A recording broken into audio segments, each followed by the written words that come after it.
tal? Qué placer estar nuevamente con todos ustedes en sus hogares. Hemos transitado durante las últimas fechas y los últimos programas por diferentes posiciones en esta mesa de diálogo, tratando de que actores de diferentes niveles puedan conversar con nosotros un tema vital, la reactivación económica de este país. Profesores universitarios, académicos, gente de gobierno han estado aquí. Y pues yo me topé a don Juan Carlos Durán, secretario de Asuntos Sociales de la Renovaron, a quien le agradezco esta colaboración, y me dijo, don Alan, nosotros las fuerzas sociales también queremos hablar de reactivación económica, urge ayudar a este país. Invitamos entonces a este programa a don Lenín Hernández Navas de la Central de Trabajadores Renovaron, quien nos acompaña en este conversatorio, y a don Douglas Montero Sánchez del ANDE, que también va a estar conversando y hablando sobre la posición de las fuerzas sociales en torno a la necesidad de reactivar la economía.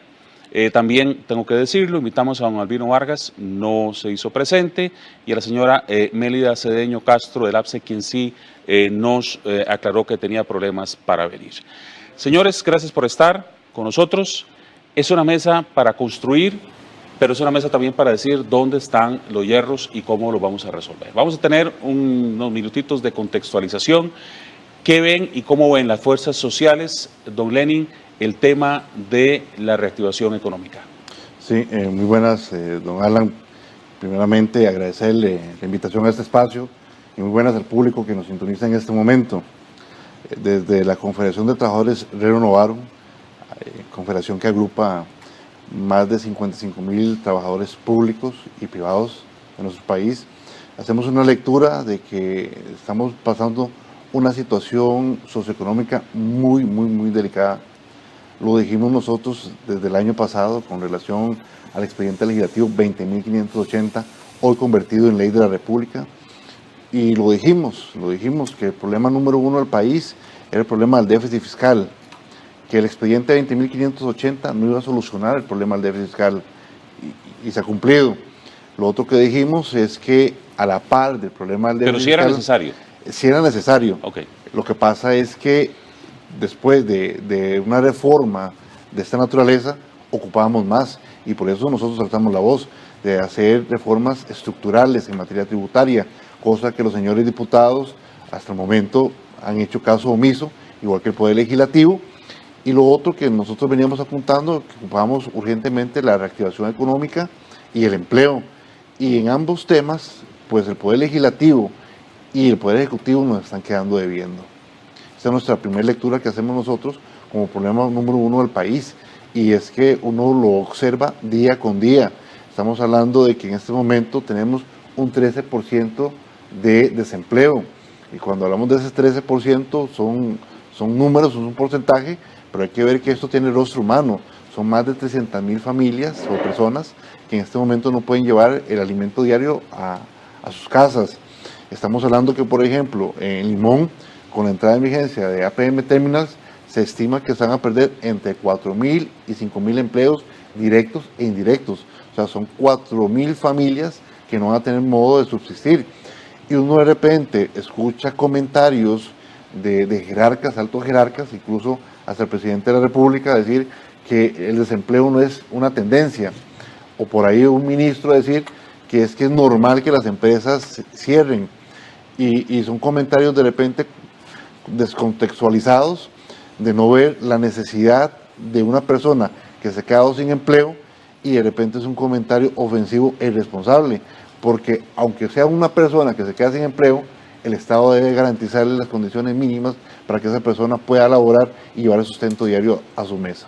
Decía el economista Leiner Vargas que una frase que es dolorosa es cuando se dice el problema del desempleo es un problema que tienen los desempleados, ¿verdad? Y eso hay que tener muchísimo cuidado de cómo se manejan esos términos. ¿Cómo lo ves, Douglas? ¿Cómo contextualizas la coyuntura que tenemos desde la óptica de las fuerzas sociales?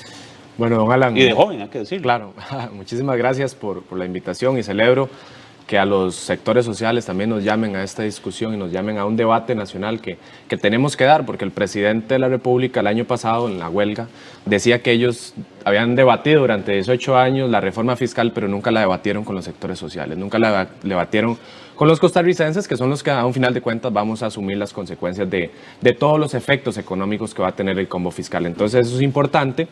Y por la coyuntura en la que estamos, que también en la Asamblea Legislativa hay ciertos proyectos de ley que quieren cercenar, eliminar y restringir el derecho a huelga, y es un frontal ataque contra el movimiento sindical, y hay que decirlo que sin sindicatos no hay democracia. Entonces es importante participar en este debate nacional, no solo de reactivación económica, porque también hay que hablar de solucionar el déficit fiscal. ¿Por qué? Porque el déficit fiscal no se solucionó con el combo fiscal, lo que se hizo fue poner un parche a una herida sangrante, a una herida estructural que tiene Costa Rica, y a una herida que también es el desempleo. La misma pregunta que le hice a Lenin, pero ¿estás de acuerdo que tenía que suceder? El tema y la ANDE y el movimiento sindical nunca estuvo en contra de una reforma fiscal.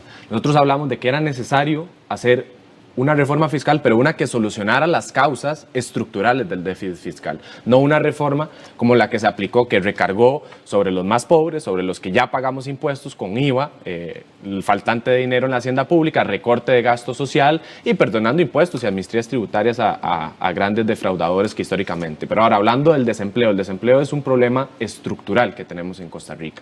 Y resulta preocupante cuando uno escucha a los gobernantes decir que no hay una tendencia a la alza, porque si observamos el primer trimestre del 2017, el desempleo estaba en el 9.1%.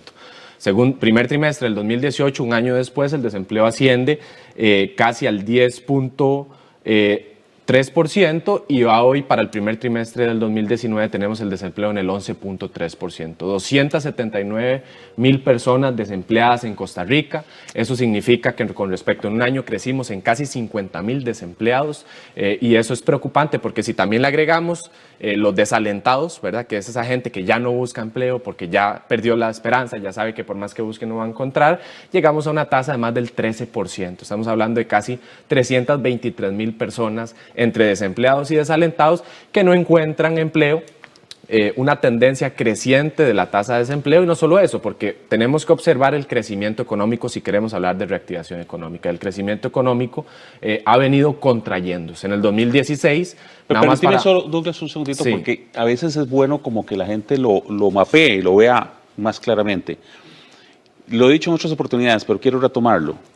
Es exactamente 10 veces el Estadio Nacional lleno. Gente sin empleo, ¿verdad? Correcto. Esa es la fotografía. Si hemos visto a la selección jugando, si hemos visto a la gente, o sea, es el Estadio Nacional 10 veces lleno de gente sin empleo. Don Alan, disculpe sí, que lo interrumpo, una pequeña ventanita. Yo haría pues el contexto aún mayor, porque estamos hablando de personas, pero hablemos de familias. Correcto. ¿Verdad?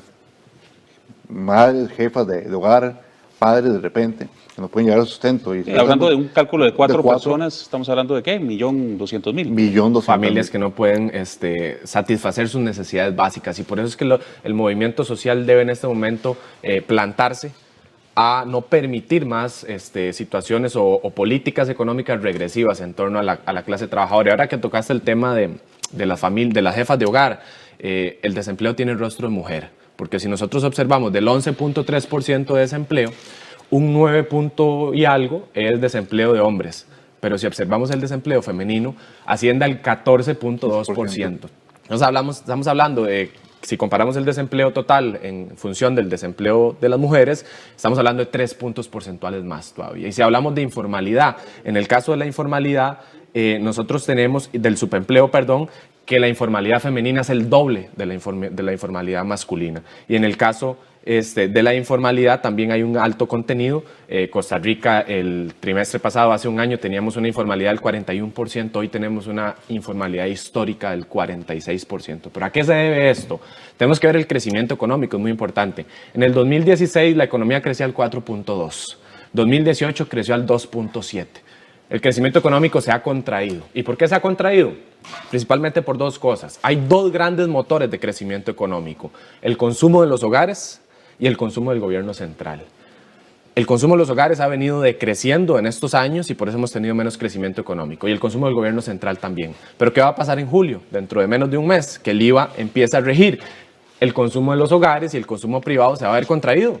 Hay un aumento de 13% a todos los servicios, a canasta básica del 1%, a medicamentos del 2%, y una serie de alquileres el 13%, agua, luz al 13%. Eso va a generar menos poder adquisitivo, eso va a generar que la gente consuma menos, que el crecimiento económico, que ya venía contrayéndose, se contraiga aún más, y entonces el desempleo estructural que ha venido creciendo durante los últimos años se profundice con mucha más razón, y eso genere, no solo desempleados, los desempleados se traducen después en marginalidad, en delincuencia, claro, y en suicidios, que también es algo alarmante en este país. Sí, yo creo que el tema, por eso es tan trascendental considerar ante una crisis social cuál es el papel que ustedes van a asumir.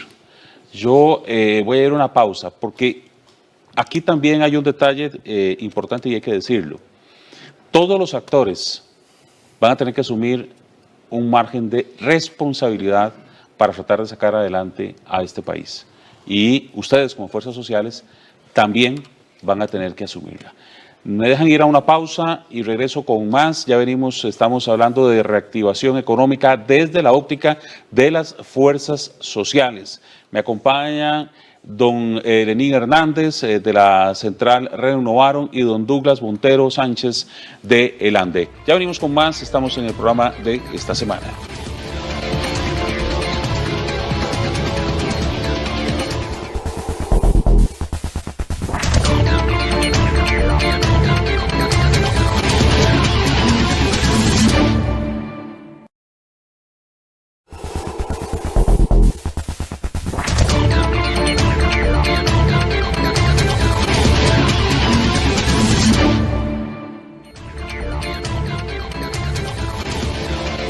Continuamos con el programa de esta semana. En las últimas fechas hemos venido tratando de crear mesas de diálogo para ver el tema de la reactivación económica.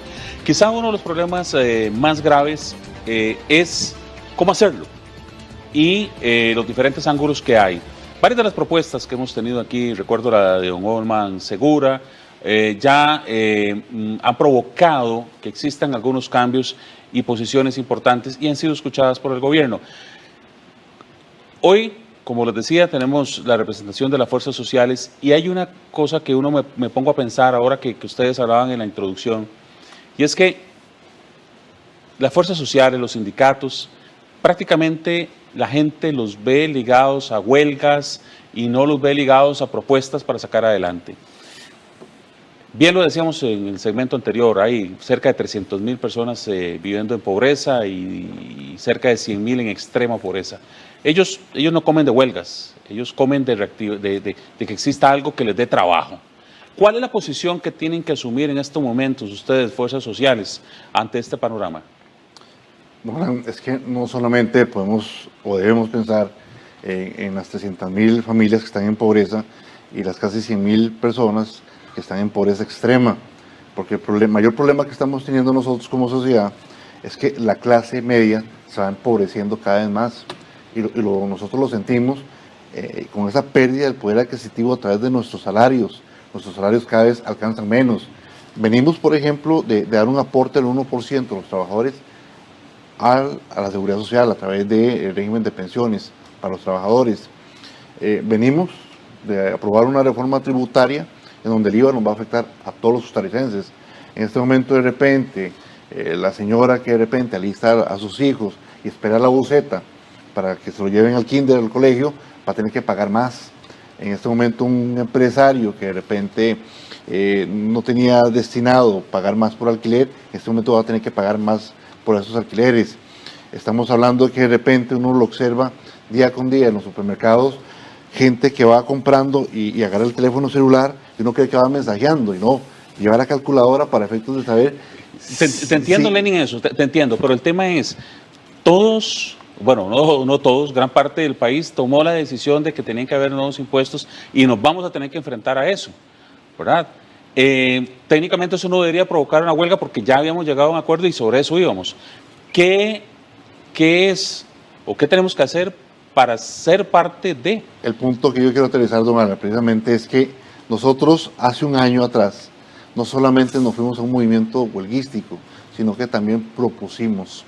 Y sobre esas bases de esas propuestas, sentimos nosotros que en este momento el Poder Legislativo y el Poder Ejecutivo no han metido mano sobre los proyectos que sí van a venir a beneficiar a toda la colectividad costarricense. Comencemos a recordarlos. Ok, empezamos. Número 1, nosotros hablamos de que se ocupaban reformas estructurales para efectos de mejorar la hacienda pública, porque si no mejoramos la hacienda pública, el Estado no va a tener cómo invertir y no va a darle seguridad también a los inversionistas en la parte privada.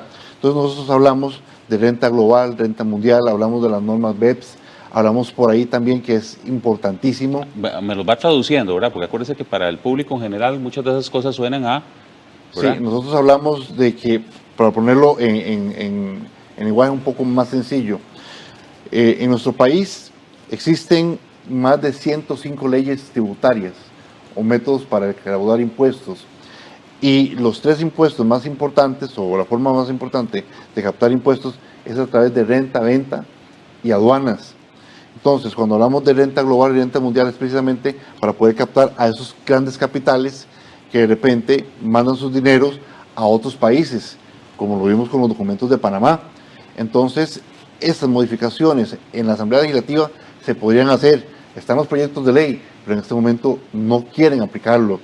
Hablamos, por ejemplo, de la subcapitalización, y eso es técnicas tributarias que utilizan tanto los contadores como colegas abogados, precisamente para ver las falencias en la ley, en donde no está tipificado derecho generador. Entonces, como no está tipificado derecho generador, yo no tengo por qué pagar impuestos. De eso precisamente se aprovechan grandes empresarios, porque hay que hablarlo así, claramente son grandes capitales los que se aprovechan y utilizan pues esas falencias en el ámbito legal precisamente para no tributar.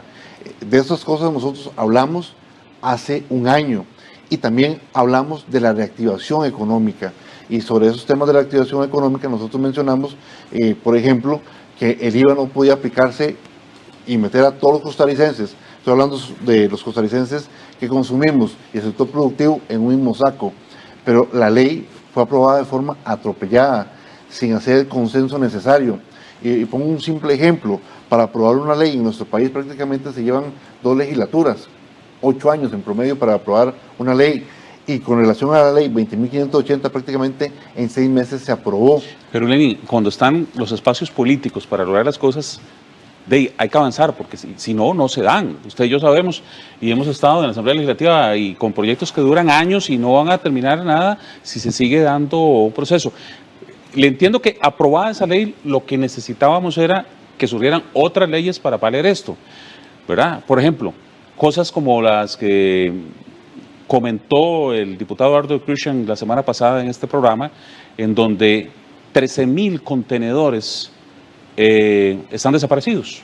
Nadie sabe dónde están. Le puedo poner un ejemplo, don Alan, con respecto a las aduanas. Por ejemplo, en la propuesta de reforma fiscal justa y solidaria, que fue la propuesta de reforma fiscal que propusimos desde el movimiento sindical, ¿verdad? Porque no es que no hubo propuesta en la huelga, hubo propuesta, pero nunca hubo la voluntad política, ni por parte del gobierno, ni por la Asamblea Legislativa, de poder construir, porque ese era el espacio para construir. Había una propuesta para el tema de aduanas, para combatir un mecanismo de evasión que es la no declaración del pago de canon y derecho de licencia. No voy a ponerme a detallar, pero básicamente es un mecanismo de evasión que utilizan los importadores para pagar menos impuestos. Con un solo proyecto de ley estábamos hablando de cerca de 160.000 millones de colones, combatiendo un solo mecanismo de evasión en aduanas. Cuando estuvimos en la Asamblea Legislativa, aprobamos en la Comisión de Ingreso y Gasto una auditoría de la Contraloría para que hiciera un cálculo de cuánto era la evasión en aduanas por este tema. Contesta la Contraloría año y medio después, no sabemos cuánto es el monto evadido, porque no hay bases de datos, están desactualizadas, falta el 75% de la información, hay un desastre en las aduanas y están cometiendo perjurio, un delito tipificado, no es elusión, es evasión, es un delito, y las aduanas no hacen nada. En Costa Rica el problema fiscal es un problema de incumplimiento tributario, y eso es lo que la gente todavía no ha entendido. Eso es gran parte de la propuesta que hicimos en la huelga y es gran parte de esta nueva propuesta que traemos ahorita, porque lo que yo quería que le quede a la gente en la mente es: Costa Rica venía creciendo bien económicamente, porque sus familias, las familias costarricenses y el gobierno venían sosteniendo el crecimiento económico. ¿Qué pasa? Que se aprueba el combo fiscal y ahora a partir de julio que empieza a regir el IVA, se va a dar una contracción económica. Pero este cuento de la reactivación económica no es un cuento a priori, no es cómo contrarrestar los efectos negativos que trajo el combo fiscal. Entonces, si en la huelga nosotros propusimos y estamos proponiendo nuevamente muchas propuestas para combatir el fraude fiscal, estamos hablando del levantamiento del velo de la personalidad jurídica. ¿Cómo es posible que no podamos darnos cuenta quién está detrás de las sociedades de papel que utilizan o anteponen sociedades de papel para simplemente no pagar impuestos descaradamente? O el velo bancario, por ejemplo, modificar un artículo del Código de Normas y Procedimientos Tributarios para que Hacienda pueda cruzar la información entre lo que se declara de impuestos y entre las cuentas bancarias. El secreto bancario no existe en muchos países del mundo, no existe en Estados Unidos, y aquí seguimos con 10 años de un contencioso administrativo esperando a ver si un juez levanta el velo bancario. Eso es modificar un artículo, pero no hay voluntad política. Aprobemos la supervisión consolidada de las entidades financieras para ver cuáles están participando en todos estos traslados de recursos a paraísos fiscales, aprobemos un mejoramiento de las aduanas. Quiero mencionar, y es otra de las propuestas de la Asociación Nacional de Educadores, es necesitamos derogar el IVA a los alquileres comerciales. Por los alquileres comerciales no se debatió durante la campaña del combo fiscal y eso va a generar un gran impacto a muchos comerciantes en este país. Hablemos de 500,000 colones de alquiler, que es un alquiler relativamente bajo. 500,000 colones, estamos hablando de 65,000 colones más solo de IVA. Un alquiler de 1 millón de pesos, 113,000 más solo de IVA. Eso va a repercutir en las ganancias de los comerciantes y eso va a repercutir entonces en recorte de gastos, recorte de personal, más desempleo a la economía. O sea, vamos a desarrollar una economía empresarial de cochera. Claro, y nada más van a tener que ir a sus casas y en la cochera. Para darle un dato, en 2 años se han perdido 28,621 empleos en el sector comercio. En 2 años, 28,000 empleos en el sector comercio.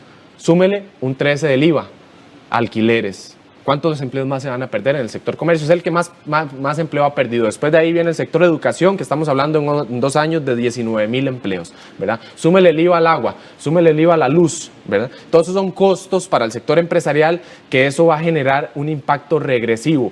Y en última instancia, si fueran utilidades del sector comercial, pero esa reducción de utilidades se va a trasladar al sector privado. Entonces lo que la gente tiene que entender, porque la gente no vive de huelgas, tiene razón, y los empleados públicos tampoco vivimos de huelga. La huelga es desgastante, es cansada. La gente, ¿verdad? Es el último escenario que nosotros quisiéramos.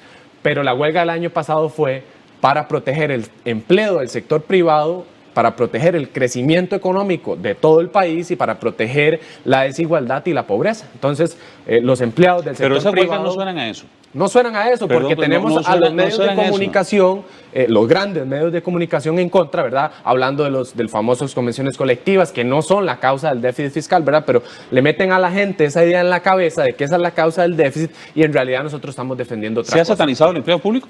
Por supuesto que sí. De hecho, si observamos lo que ha sucedido con relación al año pasado, una vez aprobado el proyecto de ley 20.580, a lo que se han dedicado las señoras y señores diputados es a 2 cosas. Impulsar la ley marco de empleo público, ¿verdad? La ley marco de empleo público, para seguir delegando la responsabilidad del déficit fiscal a los servidores públicos, cuando los servidores públicos pagamos nuestros impuestos. Lo otro, ¿verdad?, a que se han dedicado y impulsando una vía rápida, son los proyectos de ley sobre los derechos a huelga y el derecho prácticamente a la sindicalización, para efectos de determinar también cuáles son los servicios esenciales y no esenciales. ¿Por qué lo digo, el derecho a la sindicalización? Porque de repente le van dando miedo a la población, de los empleados públicos y el sector privado, de que los sindicatos no somos buenos. Y ponemos en contexto algo muy importante. Voy a aprovechar esta pequeña ventanita, porque las organizaciones sindicales históricamente hemos participado en el desarrollo social del país, en la parte social, la parte económica. Imaginémonos que hubieran sido de nuestros antepasados, y qué sería nuestra Costa Rica si en el año 1943 no hubiese llamado a huelga para tener el código de trabajo, tener seguridad social. Y cuando hablo de seguridad social, en eso yo estoy de acuerdo, la caja. Pero ¿no crees que el tema de los abusos en las convenciones colectivas, que hoy es usado montones de veces para decir el empleado público es corrupto, nos ha ido, o sea, nos abusamos, o sea, se abusó de ese derecho y realmente al final la gente también tiene vuelvo al mismo uso de la palabra, el derecho de enojarse de ver que se daban prerrogativas que eran excesivas. Pero, don Alan, vamos a ver, un trabajador por sí mismo no se negocia la convención colectiva solo. Hay un empleador que de repente concede ciertos beneficios a sus trabajadores. Y curiosamente, Liberación Nacional históricamente fue quien más convenciones colectivas aprobó. ¿Para efectos de qué? De buscar votos. Lo mismo pasó con la Unidad Social Cristiana y ahora se rasgan las vestiduras diciendo que las convenciones colectivas no son malas, perdón, son malas. Nosotros también lo dijimos en el pasado, movimiento holístico, revisemos con relación al empleo público todo lo que se tenga que revisar, pero paralelamente llevemos esta agenda. Pero resulta ser que en este momento los señores diputados, repito, no se han movido ni un solo milímetro en cuanto a la reactivación económica y a las reformas tributarias necesarias para el país.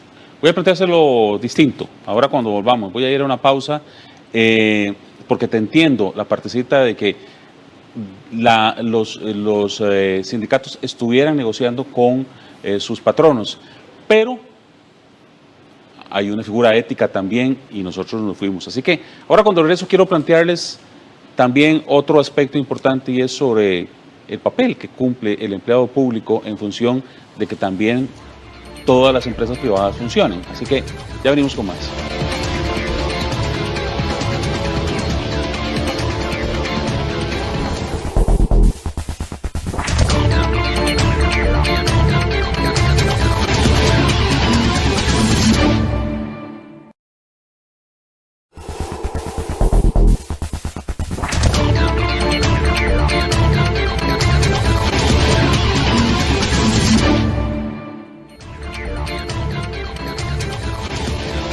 Estamos hablando de reactivación económica desde la óptica de las fuerzas sociales y en el segmento anterior, que tenía que ir a pausa, tuve que medio cortar a don Lenin. Hay un impacto también del trabajo ahora que hemos puesto al empleado público como sinónimo de corrupción en muchos momentos y el malo de la película. Me pregunto también, hay un gran aporte del sector público, no solo a la economía, sino al desarrollo y que es necesario como base para la construcción de la empresa privada. Por supuesto, partiendo del hecho de que todos los servidores públicos pagamos los impuestos y pagamos nuestras cargas sociales, que se nos deducen quincena a quincena, mes a mes de nuestro salario, o sea, somos trabajadores responsables con la economía. Y lo otro tiene que ver precisamente con ese hermoso artículo 50 de la Constitución Política sobre el Estado Social de Derecho, en donde habla de una equitativa reparto de la riqueza. Pero cuando hablamos de riqueza son de los elementos necesarios e indispensables para el desarrollo humano: educación, salud, seguridad ciudadana, y eso lo brinda precisamente el servicio público. Por eso es que los servidores públicos tenemos que ser eficientes y con un gran valor de probidad. Y nosotros también lo dijimos en el movimiento humorístico pasado, que no estábamos bajo ninguna circunstancia opuestos a la evaluación del desempeño, por ejemplo, ¿verdad? Precisamente para poder brindar mejores servicios a la ciudadanía. Lo que sucede es que de repente cuando vemos supuestos casos de corrupción de altos jerarcas y salarios onerosos de altos jerarcas, nos meten a todos los servidores públicos en un mismo saco. Creen que de repente todos ganamos sueldos multimillonarios o que en la administración pública se dan pues actos ilícitos de corrupción que hemos logrado observar en los últimos meses, que es vergonzoso, ¿verdad? Pero la realidad es que el valor agregado que tenemos los servidores públicos es precisamente eso, que podemos llegar prácticamente a darle servicio a toda la ciudadanía. Don Lenin, usted tiene más o menos 2 años de estar frente a la central renovaron, obviamente Douglas es un joven, ¿verdad? También en estas líderes. Llegó un momento en el que hay que hacer un recambio de esas fuerzas que tienen años de estar dirigiendo los sindicatos y que ya han perdido esa fuerza y esa credibilidad. Perdón, es una pregunta complicada para ustedes, pero toca hacérselas. O sea, tiene que haber un recambio en todo. Porque el pensamiento que ustedes están diciendo es sí, hay que dinamizar, tenemos que generar, no podemos estrujar tanto al empresario, estás diciendo prácticamente con un IVA del 13% para alquiler, o sea, tienen una línea de pensamiento bastante más distinta.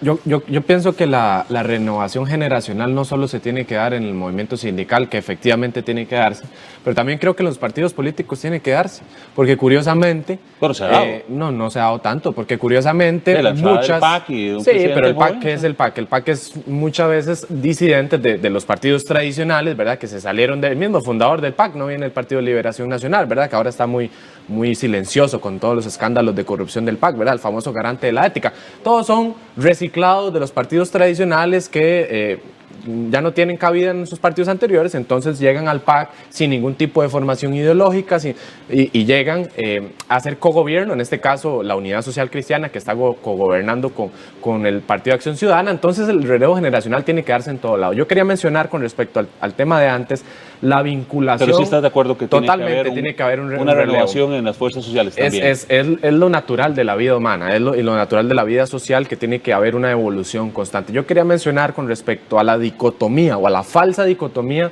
que se ha tratado de plantear entre lo público y lo privado. Y es una teoría totalmente neoliberal que dice que si uno recorta el gasto público, entonces el sector privado va a crecer. No hay nada más falso que eso en términos económicos. Es una teoría neoliberal. El sector público y el sector privado están intrínsecamente ligados. Si usted recorta el crecimiento del sector público, eso va a impactar negativamente al sector privado. Si usted recorta el crecimiento del sector privado, eso va a impactar negativamente al sector público. Inclusive, si usted aumenta el gasto social, según el multiplicador keynesiano, la economía va a crecer en cierto porcentaje, dependiendo de la economía de la que estemos hablando. Entonces, ¿qué estamos haciendo? Que estamos recortando los dos. Estamos recortando el gasto del sector público y estamos recortando el consumo privado mediante el IVA. ¿Qué vamos a tener inevitablemente? Una contracción económica. Entonces, cuando se habla de que recortando el gasto la economía va a estar mejor, no hay mayor falacia que eso. Es totalmente falso y no va a haber tal reactivación económica. Más bien, en todos los países del mundo donde se ha aplicado, hablemos de Grecia, hablemos de España, hablemos de Portugal. Portugal ahorita está viviendo un crecimiento económico considerable. ¿Por qué? Porque le dio la espalda a todas las políticas austericidas del Fondo Monetario Internacional, que son IVA, recorte de gasto social y ir en contra de los empleados públicos en este caso. Quiero mencionar quién fue el gran victorioso del combo fiscal. El sector financiero fue el gran victorioso del combo fiscal. Exonerado del IVA, totalmente exonerado del IVA, y el sector exportador también. Pero los costarricenses pagamos puntualmente cuando vamos a comprar el IVA o el impuesto de ventas. Los empleados públicos pagamos puntualmente el impuesto de renta, pero no tenemos forma de cómo evadirlo. En Costa Rica el impuesto que más se evade es el impuesto de renta, casi un 6% del PIB, o sea, casi un déficit fiscal solo en evasión y elusión de fraude de impuesto de la renta. Pero con una amnistía tributaria se le perdona al sector financiero, solo al sector financiero, cerca de 110.000 millones de colones entre el Banco de Costa Rica, Popular, el Banco Nacional, por ahí está el Promérica también, Popular Valores. Se le perdonan 110.000 millones de colones. Y si le sumamos a la Standard Fruit Company, a la Standard, ¿verdad? Que son dos sociedades anónimas distintas, Standard con E y Standard con S, ¿verdad? Dividen las sociedades para pagar menos impuestos. Pero bueno, solo a esas dos se le perdonaron cerca de 41.000 millones de impuestos. O sea, estamos hablando que entre 5 o 6 grandes contribuyentes con la amnistía se perdonaron cerca de 150.000 millones de colones. Estamos hablando casi de un 0.5% del PIB. Es una cifra muy considerable, muy alta para hablar en casos de perdonarle impuestos al sector financiero. Pero esos impuestos que han sido condonados nos ayudan también de alguna manera para que esas empresas continúen y el empleo no se agudice. Ellos lo que hacen es pagar el monto total, la deuda como tal, y les perdonan los impuestos, ¿verdad? Generalmente, no solo los intereses, no solo intereses, sino a veces multas también.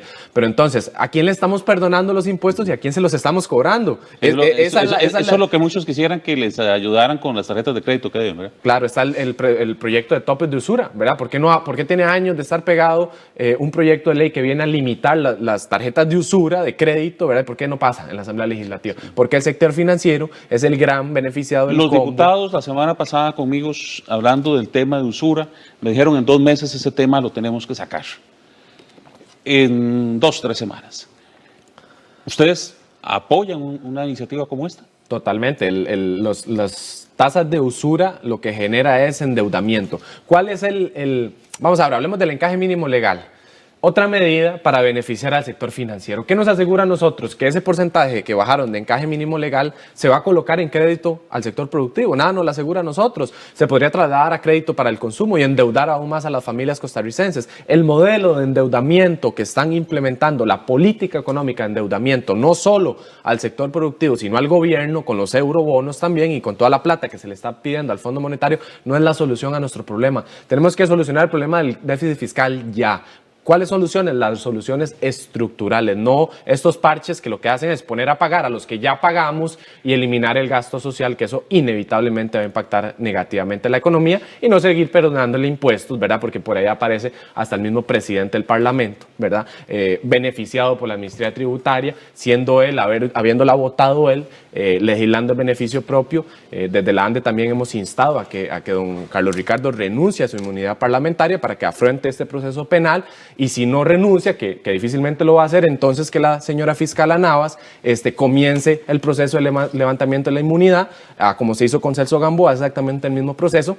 Bueno, no es posible que el presidente del Parlamento vote una amnistía de la cual después se va a ver beneficiado. ¿Estamos para huelgas en este momento? Sería lo menos oportuno para el país irnos a un movimiento huelguístico por las pérdidas económicas tan serias que tendríamos todos los costarricenses, tanto el sector privado como el sector público. Aquí el mayor problema que nosotros estamos visualizando es que el Poder Ejecutivo no está llevando el mando de las políticas públicas que en el inmediato se necesitan. No se están impulsando sus proyectos de ley que van a venir a beneficiar a todos los costarricenses. Hablemos, por ejemplo, de las tasas de usura. Es una barbaridad lo que pasa en nuestro país, que se paguen más de un 50% de intereses en tarjetas de crédito. Hasta un 57, según me dijeron los diputados. Yo tenía entendido que era un 52, ahora imagínate, 57. Recordemos que los costarricenses... Y perdón, en países europeos el máximo es un 19%. Oiga la diferencia que hay. Recordemos que los costarricenses, de una u otra forma, estamos altamente endeudados y que muchas veces se ocupan la tarjeta de crédito para cubrir las necesidades básicas. Por eso es que nosotros, aparte de todo lo que hemos expuesto con relación al tema del déficit fiscal y de esas reformas tributarias, definitivamente tenemos que enfocarnos en la otra parte, la reactivación económica. Y parte de ello es devolverle a los costarricenses el poder adquisitivo a través de sus salarios. Hablamos de que, por ejemplo, tenemos una banca para el desarrollo con 500 millones de dólares ahí totalmente engavetados, y que prácticamente un joven emprendedor, de repente una mujer, jefa de hogar, que se le ocurre una idea, va a pedir crédito y prácticamente es materialmente imposible que le den esa oportunidad. Mire, el tema de banca para el desarrollo he hablado en este programa 1000 veces y se ha vuelto una coyuntura macabra, para decirlo de alguna manera, ver cómo pasan los años y los años y los años y algo que nace con una perspectiva muy oportuna se estancó y está estancada, y eso es doloroso. Me deja ir a una pausa, quiero venir a conclusiones y las propuestas así, bien concretas del sector sindical, perdón, de las fuerzas sociales. Vamos a recuperar todo lo que hemos conversado, cuáles son las propuestas para activar la economía que ellos están desarrollando y hacia dónde vamos, y teniendo en claro de que lo que se dice en esta mesa es que no es tiempo de huelgas, es tiempo de trabajar entre todos. Ya venimos con más.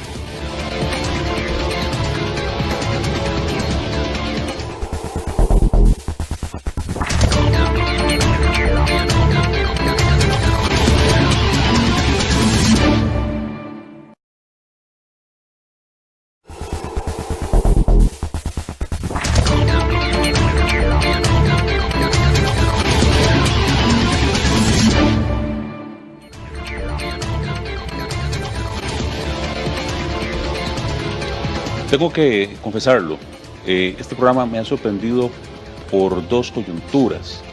Es que comúnmente uno ve, cuando habla con las fuerzas sociales, que el principio o el concepto inicial es ese de, ok, todo se resuelve con una huelga, pero escuchándolos ustedes no plantean eso, plantean, hay acciones y cosas que tenemos que hacer para reactivar la economía porque hay que reactivarla, ¿verdad? O sea, el desempleo no es algo que nos llame la atención y la pobreza tampoco. Pero me pregunto, Después de haber escuchado a tanta gente de diferentes áreas, si no es el momento de un nuevo pacto social, si no es el momento de volvernos a sentar en la mesa y decir para dónde queremos llevar un país que amamos y queremos.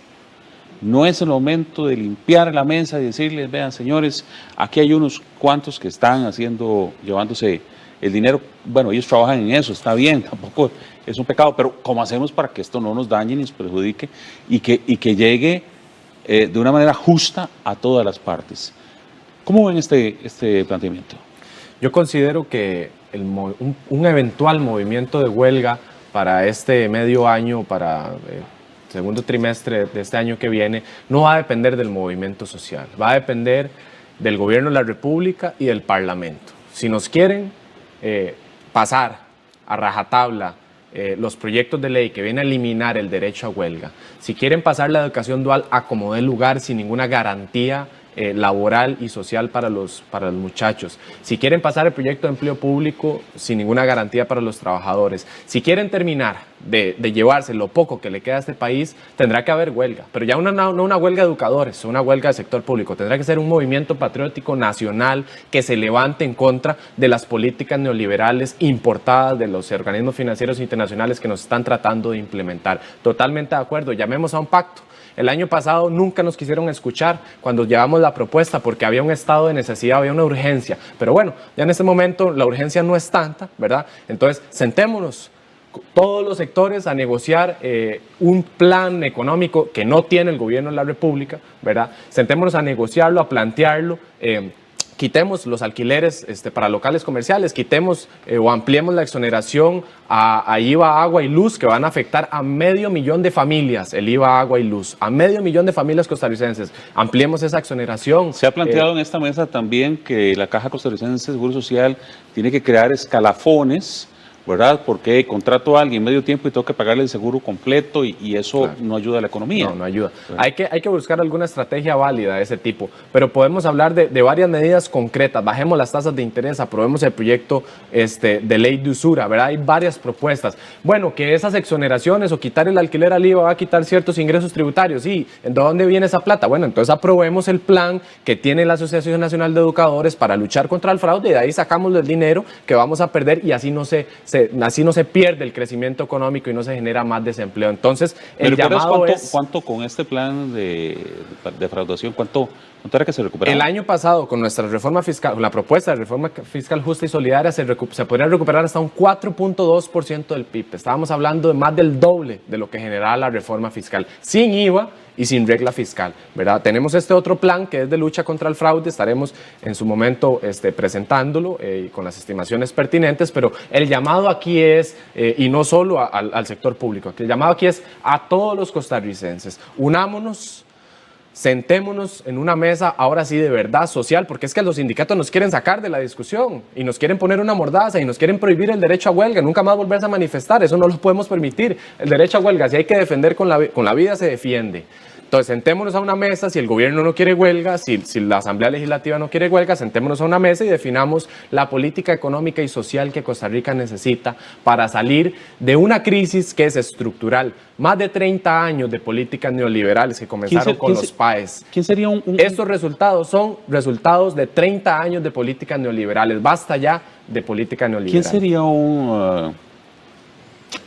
vamos a ver, un rector de esta mesa de diálogos realmente válido? ¿Las universidades o el mismo gobierno, creen ustedes? Para nosotros, el hecho de construir una mesa de diálogo tiene que basarse por aspectos técnicos. De repente, para emplear un poco más lo que decía Douglas, de una u otra forma se le está endilgando la responsabilidad del déficit fiscal a los empleados públicos y por otro lado se le quiere cercenar la posibilidad de manifestarse de manera democrática a las organizaciones sindicales, porque precisamente los proyectos de ley que están en la Asamblea Legislativa se enfocan a la posibilidad o imposibilidad de que vayamos a manifestarnos como empleados públicos. De hecho, en este momento el artículo 371 del Código de Trabajo se quiere modificar para efectos de que las huelgas promovidas por las organizaciones sindicales solamente se circunscriban a aspectos laborales. Es decir, la huelga político-laboral del año pasado sería ilegal a priori. Eso es el temor que tienen los señores diputados, de abrir un espacio de diálogo en donde no participemos solamente las organizaciones sindicales, porque los sindicatos no tenemos la solución a esta situación del país. Tenemos que construirla entre todos. Y aquí vienen sectores importantes que no son escuchados. Estamos hablando del agro, estamos hablando de las pequeñas empresas y las microempresas.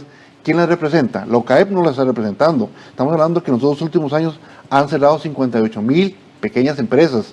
Estamos hablando de que, de acuerdo al estudio de la Universidad Nacional, en el último año, de 10 personas, 9 están trabajando en el informalismo y solamente una persona de manera formal. Es decir, en el corto tiempo el seguro de salud va a colapsar. Si somos menos los trabajadores que estamos cotizando para el seguro de salud, en 6 años prácticamente vamos a tener un descalabro con la Caja Costarricense de Seguro Social, pilar fundamental de nuestra democracia. Y si estamos hablando de régimen de pensiones, ya todo el mundo sabe cuál es la triste realidad. Hay que meterle mano también. Entonces yo estoy totalmente de acuerdo, se necesita un nuevo pacto social. Yo mencioné el tema de la Caja Costarricense de Seguro Social minutos anteriores, en que definitivamente tenemos que pensar en esas pequeñas empresas que definitivamente ocupan cómo poder mantenerse económicamente estables en los primeros años, y qué injusto es de repente que se le catalogue igual que una gran empresa. Extra micrófonos, me decías que inclusive hubo un proyecto de ley que pretendía que los primeros 3 años estuvieran bastante exenta para poder salir adelante. Correcto, porque en cargas sociales... ¿Qué pasó con ese proyecto? Se archivó en la Asamblea Legislativa. Se buscaba precisamente que ese 26,33% de cargas sociales se le disminuyera a las pequeñas empresas y sobre todo a las micros. Y recordemos que son las que más trabajo producen en el país. Entonces vemos que las políticas de desarrollo económico van girándose en torno solamente a los grandes capitales, a los sectores financieros que no producen empleo, que con solamente que la divisa aumente en el país, o el dólar en este caso, que nadie se explica tampoco las medidas cambiarias aquí del dólar, y ven beneficiados sus rentas, y tras de eso no paguen impuestos. Entonces definitivamente se ocupa ese espacio de mesa, de diálogo, pero bajo espacios no estresados. ¿Por qué lo digo? Se abre la mesa, por ejemplo, del IBM sobre las reformas al seguro de pensiones, cuando ya prácticamente nos están aplicando todos los trabajadores un 1%. Las propuestas fueron muy poco productivas. Se habla en la mesa que nosotros quisimos propiciar con relación a las reformas tributarias, cuando ya prácticamente le están aplicando un 208 bis legislativo al expediente 20.580. Prácticamente los sectores no pudimos opinar sobre el proyecto de ley. Entonces, bajo esa óptica de tener un verdadero diálogo social de forma honesta, transparente, tiene que ser sin presiones. Es la única forma, pero sobre todo enfocándonos en aspectos técnicos y no ideológicos. Pero hablamos sin presiones, pero inmediatamente hablamos un poquito lo que estaba diciendo Douglas, de que hay temas que no deberían de estar en... Me refería a presiones, son proyectos que están en la Asamblea Legislativa que vengan a perjudicar a los diferentes sectores. Claro, o sea, pero al final ahí estamos ya poniendo, ok, entremos, pero ya esto está complicándonos, ¿verdad? Es que cuando hablo de presiones me refiero precisamente a un 208 bis legislativo. ¿Por qué aplicarle un 208 bis legislativo cuando sabemos que técnicamente y jurídicamente ya tiene plazos para aprobarse un proyecto de ley? Ya hay una trampa ahí. Hablemos, ahora sí, entremos a la fase de puntualizar. ¿Qué creen ustedes, con toda precisión, que se tiene que hacer para reactivar la economía, y cuáles son las propuestas en las cuales ustedes estarían de acuerdo para que esto camine?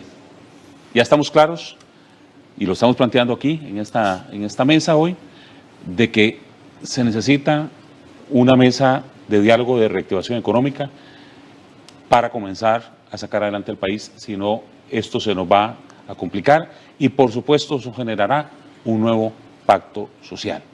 En eso estamos claros, ¿verdad?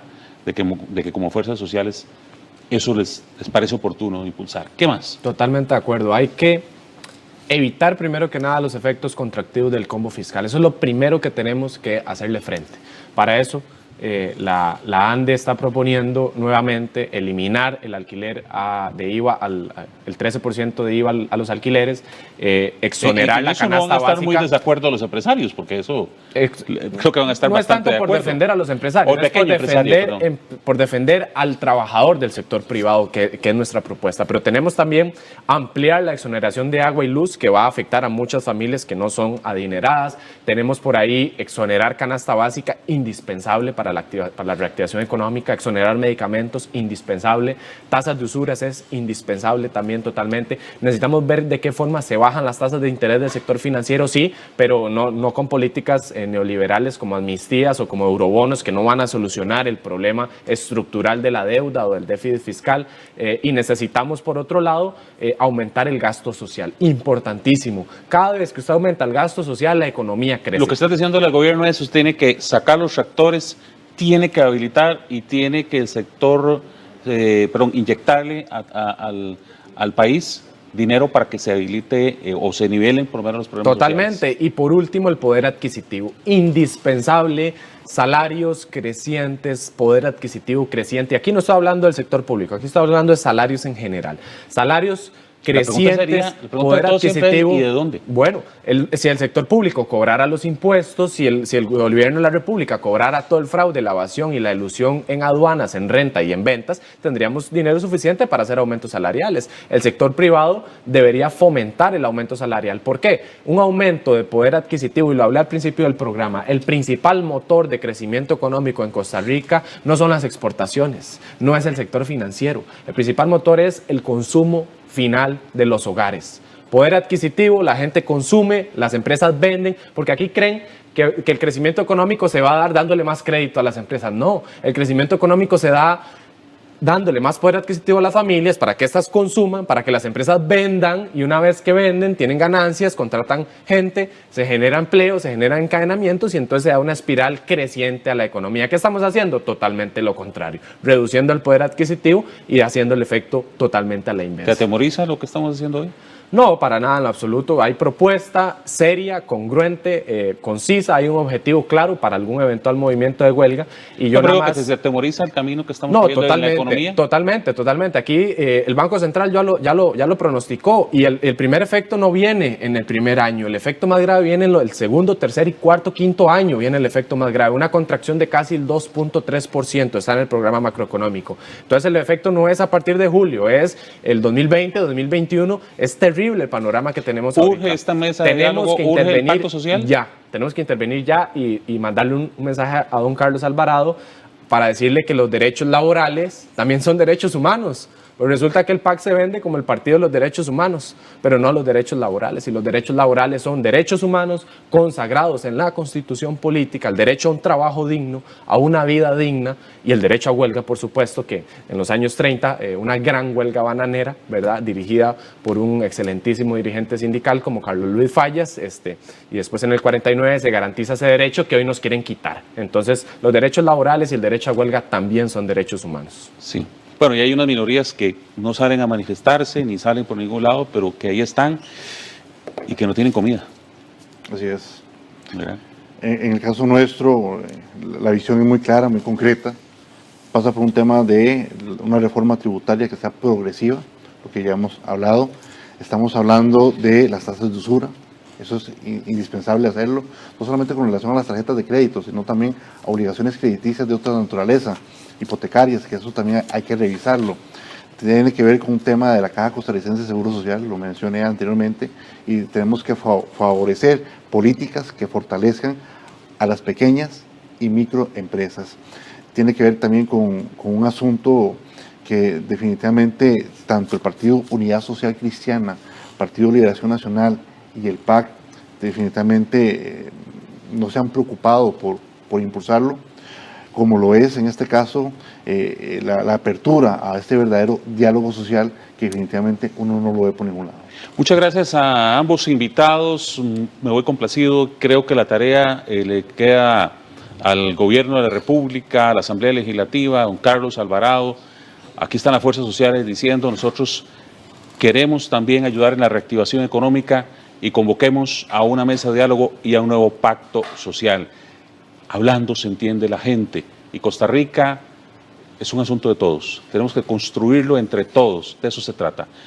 Gracias a mis invitados y Gracias, este es un buen momento. Me alegra montones de que en esta mesa de diálogo hayamos podido concretar algunos asuntos importantes para este país. Dios bendiga sus hogares.